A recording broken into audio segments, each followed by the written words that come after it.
シグマ BF に合わせる周辺機器、ガラスフィルムではなくてプラスチックのもの、ストラップによって印象がだいぶ変わる。首からかけるとめちゃくちゃかっこいいです。こんにちは、トバログです。今回はですね、こちらシグマ BF に合わせる周辺機器、アクセサリー的なものを紹介していこうと思います。このミニマルなスタイルめちゃくちゃかっこいいですよね。やっぱこのカバンの中にスポット収めてもすごい様になるようなこのかっこよさ、これがめちゃくちゃ最高です。というわけで早速紹介していこうと思います。というわけで早速紹介していくんですが、こちらが我が家のシグマ BF です。発売からね1ヶ月ぐらい経ってほぼ毎日持ち歩いて、こう出かけた先でパシャパシャと写真を撮っているんですけども、このスタイル1ヶ月経った今もめっちゃかっこいいなと思いながら日々使っています。シグマ BF は大前提として何も装着しないのが一番美しいとは思うんですけど、それプラスねちょっと使いやすいようにしていくっていう感じのアクセサリーを今は愛用していますね。いくつか紹介していこうと思います。ちなみにね、余談を最初から挟むんですが、レンズ選びに関しても結構ねいろいろなレンズをこう導入して、このね広角のズームレンズとかこういうのをねいろいろこう買ってみているので、この辺のレンズ選びの話とかも今度ねしていってみたいなと思います。この動画が好評だったらおそらく続編としてレンズ選び、そしてこれらのレンズでの作例みたいなのはちょっとね紹介していきたいですね。じゃあ選んでいるアクセサリー1つ目としては液晶保護フィルムですね。すごく地味だけど、ガジェットには欠かせないアイテムとしてちょっとねカメラにも保護フィルムは使っています。今回ねシグマ BF と合わせているのは白馬のね1000円ぐらいで購入できるシンプルな液晶保護フィルムですね。スマホだと必ずねガラスのタイプを選ぶんですが、カメラの場合は普通にプラスチックのタイプのものを選んでいます。結構プレートだったりこういうねストラップの金具だったりでガシガシね当たりやすい、レンズ交換する時とかも。だからそれでガラスだと結構一発でひびが入っちゃったりとかねして何回も買い替えなきゃいけないっていうのが一つと、あとはそんなにね画面をタッチですごい操作するっていうことがないので、指の滑りとかその辺のねフィーリングを気にしなくてもいいっていうところで、そういう意味でもガラスじゃなくてプラスチックのタイプのものを選んでいますね。液晶保護フィルムにも画面にねこう指紋がつきにくいとか、反射率が低いとかねいろんなタイプのものがあるんですが、どっちかというと消耗品で結構頻繁にもう汚れたり傷ついたり買い替えた方がいいと思うので、比較的ね価格が安いもの、ベーシックなものを選んでいる形です。すごい白馬のものにこだわりがあるってわけではないんですけど、このね吸着率も普通にいいし、あとは日本製なので発売のタイミングからおそらくしっかりとねサイズとか合わせられて作ってるんじゃないかなというところでこのフィルムを選んでいます。次はこれこの間の動画でも紹介したんですが、オブジェクツ IO のこのね本革製のハンドストラップは、これはねやっぱ合わせるとめっちゃかっこいいですね。結構シグマ BF の場合ってこの金属の塊でめっちゃミニマルなので、ストラップによって印象がだいぶ変わると思うんですよ。結構ねインダストリアルっぽく使いたい人は純正のねハンドストラップだったり、あとはコダックの金属っぽいねこの辺のやつとかを使ってる人も見て、このスタイルもかっこいいなとか思っているんですが、どっちかっていうと僕はインダストリアル感というよりかはモダンな雰囲気の方が好きだったりするので、ちょっとね中和してくれるっていう意味でこの本革のオブジェクツ IO のハンドストラップは使っていますね。これめちゃくちゃ良くて、実はねライカ M10 用にこのね首にかけるタイプのネックストラップを愛用してるんですが、これがすごい良かったんですよね。これ細いんだけど二重構造っぽく結構クッション性があるタイプなので、重いカメラで合わせてもそんなに重さをねこの細さのストラップほど感じないっていうところで気に入ってるっていうのがまずありまして、それだったらハンドストラップ使うならやっぱオブジェクツ IO かなっていうのがあります。実はこれ市川渚さんっていう同じくね YouTube 友達の人がコーディネートというかプロデュースして作ってるものなんですが、やっぱね彼女の動画のスタイルとか雰囲気とかをすごい踏襲したような印象がありまして、この金具の雰囲気とかこうやってねなんか一本の皮をこう巻きつけて使うスタイルとか、この辺がすごくいいですね。革製のストラップって結構光沢感マシマシみたいになって、なんかちょっとねテカる印象があるんですが、このストラップはなんかこのマットな質感でカサカサしてるんですよ、素材感が。なのでちょっと汗かいた時とかもなんかね汗を弾いてくれるというか、肌触りがすごくいいところもポイントかなと思っていて、もう1年以上使っているこのネックストラップもね全然こう色移りもしないし、なんか劣化している感じもないので、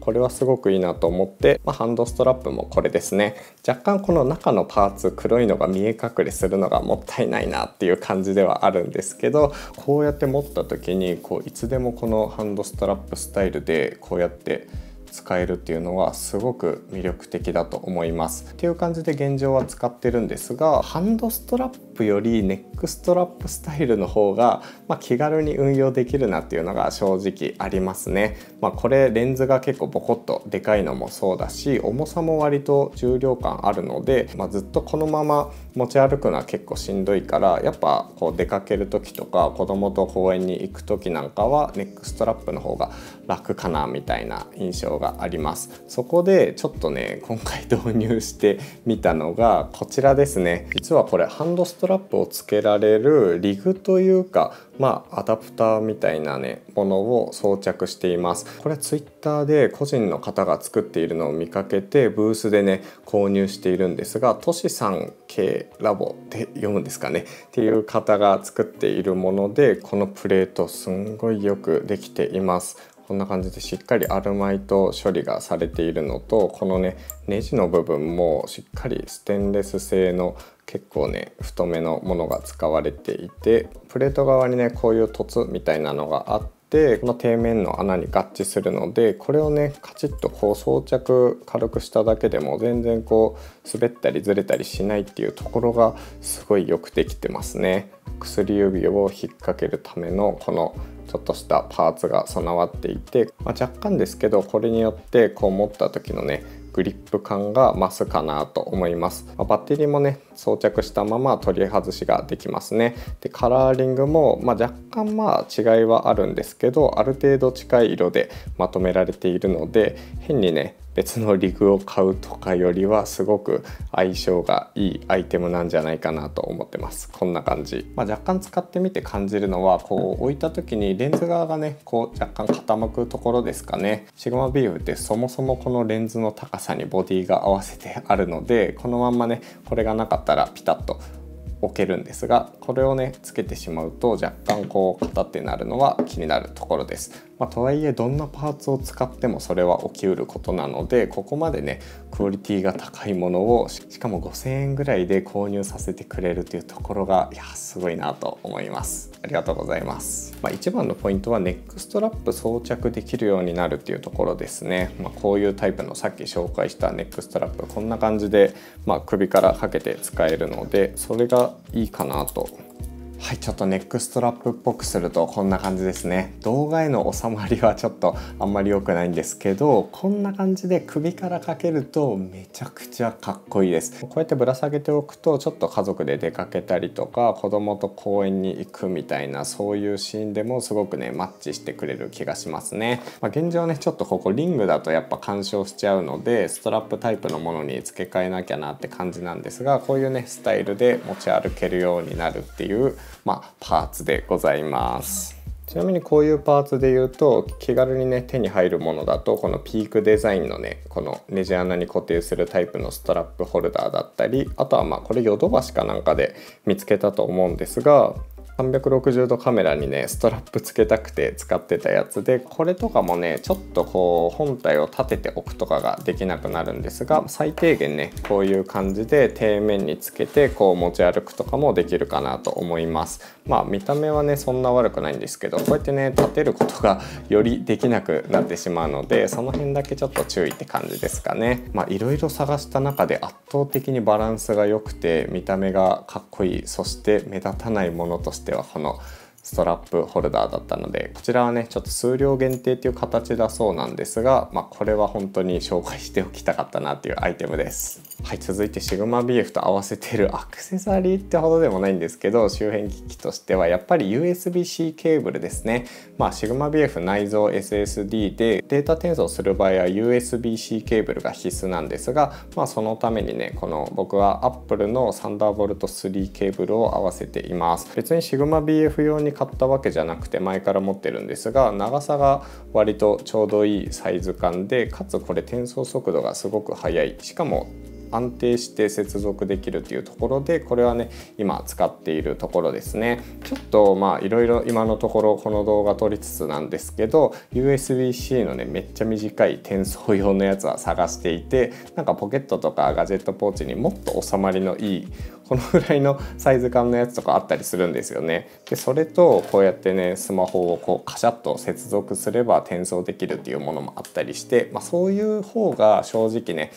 シグマ BF を使う、そして持ち歩くのであれば一番いいかなとは思うんですが、いろいろ汎用性を考えた時に僕は一旦これで落ち着いています。逆になんかおすすめの USB-C ケーブルあったらぜひコメントで教えてください。はい、続いてはコダックのカメララップですね。結構シグマ BF は割と重量もあって大きさもあったりするので、ハンドストラップで持ち歩く時は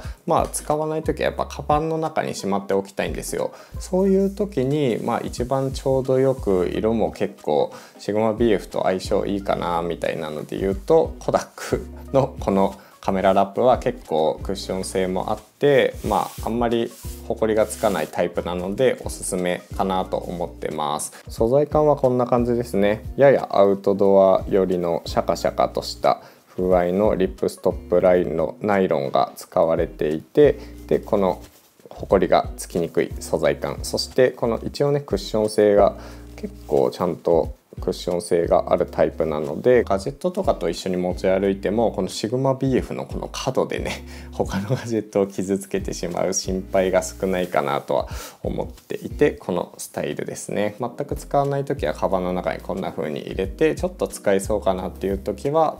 手からねハンドストラップで下げるっていうスタイルが今のところ使っている感じですね。カメラストラップすごくね安心感があっていろんなガジェット包めるんでおすすめなんですが、見た目はちょっとねやっぱ